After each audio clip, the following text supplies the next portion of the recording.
আসসালামু আলাইকুম ওরহমতুল্লাহ। একজন মানুষ যখন তার কাছের মানুষদের কাছ থেকে সবচেয়ে বেশি কষ্ট পায়, প্রতারিত হয়, ঠিক তখনই সেই মানুষটা নিজেকে পরিবর্তন করতে চায়, নিজেকে সফলতার দিকে এগিয়ে নিতে চায়। আর তার সেই সফলতা আল্লাহর রহমত হিসেবে তার জীবনে আসে। তাই বলা যায় যে দুঃখ কষ্ট আল্লাহ তাআলার একটা নিয়ামত। হ্যালো এভরিওয়ান, আসসালামু আলাইকুম। Welcome to cook with Afroza blog channel. আশা করি আল্লাহর রহমতে আপনারা সবাই ভালো আছেন। আমি আলহামদুলিল্লাহ ভালো আছি। আজকের ভিডিওতে আপনাদের সঙ্গে খিচুড়ি রান্নার পাশাপাশি জীবনের সফলতার গল্পটা শেয়ার করব। রান্না আর রান্নাঘরকে কাজে লাগিয়েও যে জীবনের মোড় ঘোরানো যায়, সেই গল্পটাই আপনাদের সঙ্গে আজকে শেয়ার করব। আশা করি পুরো ভিডিও জুড়ে সঙ্গে থাকবেন। আমি একজন মধ্যবিত্ত পরিবারের মেয়ে, খুবই সাধারণ মেয়ে। বাবা মায়ের অনেক আদরের মেয়ে ছিলাম। ভালো স্কুলে পড়ি, ভালো পরিবেশে থাকি, মোটামুটি এভাবেই দিন চলছিল। হঠাৎ এক সময় একটা মানুষের সঙ্গে সম্পর্কে জড়িয়ে গেলাম, কিন্তু সেই মানুষটা ছিল শারীরিক প্রতিবন্ধী। তার সব কিছুই ভালো ছিল, শুধু তার পায়ে সমস্যা ছিল, তার হাঁটতে একটু কষ্ট হতো। কিন্তু তার মন মানসিকতা, তার বিবেক বুদ্ধি, তার আচরণ আমাকে মুগ্ধ করে, যার কারণে তাকে আমার অনেক ভালো লাগে। একটা সময় আমরা বিয়ের সিদ্ধান্ত নিই। তার শারীরিক সমস্যার জন্য আমার পরিবার থেকে তাকে মেনে নেয়নি। এক সময় সিদ্ধান্ত নিলাম আমরা পালিয়ে গিয়ে বিয়ে করব। বিয়ে করেও ফেললাম, কিন্তু সেই সময় সে ছিল বেকার, আমিও ছিলাম বেকার। আমার বাবার বাড়ি থেকে মেনে নেয়নি, শ্বশুর বাড়িতে থাকতে শুরু করলাম। এর মধ্যে আমার একটা ছেলে হয়ে গেল। ছেলের অনেক খরচ, ছেলের দুধ লাগে, ছেলের অসুখ বিসুখ হইলে ওষুধ কিনতে হয়, ডাক্তার দেখাইতে হয়। এরকম একটা পর্যায়ে মনে হলো যে আমার কিছু একটা করা দরকার। ঠিক সেই সময় সিদ্ধান্ত নিলাম আমি রান্নাটাকেই কাজে লাগাবো। যেহেতু আমি রান্নাটা ভালোবাসি, তাই ভাবলাম যে এই রান্নাটাকেই কাজে লাগিয়ে আমি কিছু একটা করব। আমার বাসার পাশেই ছিল স্কুল। একদিন আমি একজনের কাছ থেকে জানতে পারলাম স্কুলে নাকি পিঠা উৎসব হবে। তখন আমি একজন গার্ডিয়ানের সঙ্গে কথা বললাম, ওনার বাচ্চা ওই স্কুলে পড়তো। তখন ওনার সঙ্গে কথা বলে ওনার হেল্প নিয়ে আমি স্কুলে একটা স্টল দিই, বিভিন্ন রকমের পিঠা বানিয়ে নিয়ে যাই। আমার পিঠা সবাই পছন্দ করেছিল। আমি পিঠার পাশাপাশি আরও কয়েক রকমের খাবার নিয়ে যাই, যেগুলো টিফিন আইটেমে বাচ্চারা পছন্দ করে। এরকম টিফিন আইটেম কিছু নিয়ে গিয়েছিলাম, সেগুলো অনেকেই পছন্দ করেছিল। সেই সময় অনেক গার্ডিয়ান আমাকে বলেছিল যে আপনি ঠিক এরকম খাবার যদি টিফিনে এখানে নিয়ে আসেন তাহলে অনেক সেল হবে। তখন এই কথাটা আমি কাজে লাগিয়েছিলাম। সেদিন মেলাতে অনেক গার্ডিয়ান আমার মোবাইল নাম্বার নিয়ে যায়। মাঝে মধ্যেই গার্ডিয়ানরা তাদের বাচ্চাদের জন্য টিফিনের অর্ডার দিত। আমি মাঝে মধ্যে নুডলস নিয়ে যেতাম, কেক নিয়ে যেতাম, কাপ কেক নিয়ে যেতাম, বিভিন্ন রকমের খাবার নিয়ে যেতাম, পায়েস নিয়ে যেতাম।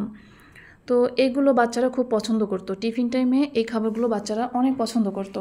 আর এগুলো যেহেতু বাসায় তৈরি করা, খুবই স্বাস্থ্যকর ছিল, তাই গার্ডিয়ানরা আমার কাছে অর্ডার করতো তাদের বাচ্চাদের এই খাবারের জন্য। আস্তে আস্তে আমার পরিচিতি বাড়ে। আমি এক পর্যায়ে ফেসবুকে একটি পেজ খুলি। এই পেজে স্কুলের অনেক গার্ডিয়ান যুক্ত থাকে। মাঝে মধ্যেই আমাকে ফেসবুকে এই পেজের মাধ্যমে খাবার অর্ডার করে। আমার খাবারগুলো তাদের অনেক পছন্দ হয়। এক পর্যায়ে গার্ডিয়ানরা তাদের বাসার জন্যও খাবার অর্ডার দিত আমার কাছে। বাসায় কোনো গেস্ট আসলে বা কোনো অকেশনে খাবার অর্ডার দিত। আস্তে আস্তে আমার অর্ডারের পরিমাণ বাড়তে থাকে। ফেসবুকে বিভিন্ন খাবারের পোস্ট দেই, যে খাবারগুলো আমি ভালো তৈরি করতে পারি সেই খাবারগুলোর ছবি তুলে ফেসবুকে পোস্ট দিলেই দেখা যেত যে প্রথমে খুব একটা অর্ডার পেতাম না, কিন্তু পরবর্তীতে ভালো অ্যামাউন্টের অর্ডার পেতাম। প্রথম দিকে আমার সবচেয়ে স্কুল থেকেই বেশি অর্ডার আসতো। বিভিন্ন গার্ডিয়ানরা তাদের বাচ্চাদের জন্য জার কেক, নুডলস, ফিরনি এগুলো অর্ডার দিত, বিরিয়ানি, খিচুড়ি। আমি এই খাবারগুলোই তাদের চাহিদা মতো টিফিন টাইমে গিয়ে দিয়ে আসতাম, যেহেতু স্কুল আমার বাসার সামনেই ছিল। আর আমার খাবারগুলোও তারা পছন্দ করত।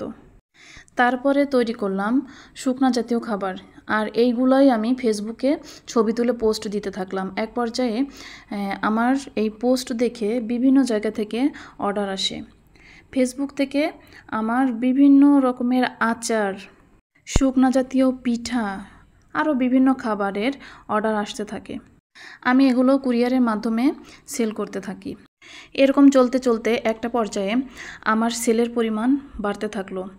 বিভিন্ন জায়গা থেকে আমার অনেক বড় অ্যামাউন্টের অর্ডার আসতে থাকলো, বিভিন্ন অনুষ্ঠানের খাবারের অর্ডার আসতে থাকলো। আমি এত কিছু পারতাম না যদি না আমার স্বামী আমার পাশে থাকতো। তার সাপোর্ট না পেলে হয়তো বা এত কিছু করতে পারতাম না আমি। আল্লাহর উপর ভরসা করলে অবশ্যই আল্লাহ তাআলা তাকে নিরাশ করেন না। ঠিক তখনও আমার বাবার বাড়ি থেকে আমাকে মেনে নেয়নি। তারপরে শুরু করলাম বুটিকের কাজ। বিভিন্ন রকমের মেয়েদের জামা কাপড়, শাড়ি, 3 পিস, ওড়না, কুর্তি, এগুলো বিভিন্ন রকমের ড্রেস আমি আমার বাসায় নিয়ে রাখি সেল করার জন্য। আল্লাহর উপর ভরসা রাখলে আল্লাহ তাআলা তাকে কখনোই নিরাশ করে না। আলহামদুলিল্লাহ, আমি শুধু হোমমেড বিজনেসই করি না, আজকে আমি সফল একজন উদ্যোক্তা। আমার আন্ডারে এখন 7 থেকে 8 জন কাজ করে। আমি আরও 7-8 জনের মতো মানুষের কর্মসংস্থানের ব্যবস্থা করেছি। আমার টাকার জন্য কখনোই কারো কাছে হাত পাততে হয় না। আলহামদুলিল্লাহ, যে টাকাটা আমি হোমমেড বিজনেস থেকে ইনকাম করি, আমি আমার সংসারটা খুব ভালো মতো চালিয়ে যেতে পারি। তারপরে আমার হাজব্যান্ডেরও ভালো একটা চাকরি হয়েছে। আলহামদুলিল্লাহ, আমার বাড়ি থেকেও আমাদেরকে মেনে নিয়েছে। কাছের মানুষগুলোর কাছ থেকে পাওয়া কষ্ট আজকে আমার জীবনে সফলতা নিয়ে এসেছে। একটা নারীর জীবনে সফলতা আনার জন্য অবশ্যই প্রয়োজন আল্লাহর উপরে অনেক ভরসা আর সাপোর্টেড একজন মানুষ, কাছের মানুষ, আর নিজের ইচ্ছা শক্তি, কঠোর পরিশ্রম। এই জিনিসগুলো যদি না থাকে কখনোই একটা মানুষের পক্ষে, একটা নারীর পক্ষে সফলতা অর্জন করা সম্ভব না। এই পর্যায়ে আমি আপনাদের কাছে একটা কথা বলতে চাই, আমার ভিডিওটি যদি আপনাদের ভালো লেগে থাকে অবশ্যই লাইক, কমেন্ট, শেয়ার করবেন। আর যারা আমার চ্যানেলটি এখনও সাবস্ক্রাইব করেননি অবশ্যই সাবস্ক্রাইব করে পাশে থাকা বেল আইকন প্রেস করে দিবেন। আজকের আমার এই সফলতার গল্প থেকে অনেক নারীদের শিক্ষণীয় অনেক কিছু আছে। অনেক নারীরা আছেন যারা নিজেদের কষ্টের কথা কারোর সঙ্গে শেয়ার করতে পারেন না, বিশেষ করে মধ্যবিত্ত পরিবারের মেয়েরা। আজকের সফলতার গল্প আমার পরিচিত একজন মানুষের, যার কাছ থেকে আমি নিজেও অনেক কিছু শিখেছি। কিভাবে একজন নারী হয়েও একজন সফল উদ্যোক্তা হওয়া যায় সেটা জেনেছি। তার সফলতার গল্প তিনি এভাবেই বলেছিল। যাই হোক, ভিডিওটি আর বেশি বড় করতে চাই না। এত সময় যারা আমার ভিডিওটি দেখেছেন আপনাদেরকে অসংখ্য ধন্যবাদ। আর যারা এখনও আমার চ্যানেলটি সাবস্ক্রাইব করেননি অবশ্যই সাবস্ক্রাইব করবেন। সবাই ভালো থাকবেন, সুস্থ থাকবেন। আল্লাহ হাফেজ। আজকের ভিডিওটি এ পর্যন্তই।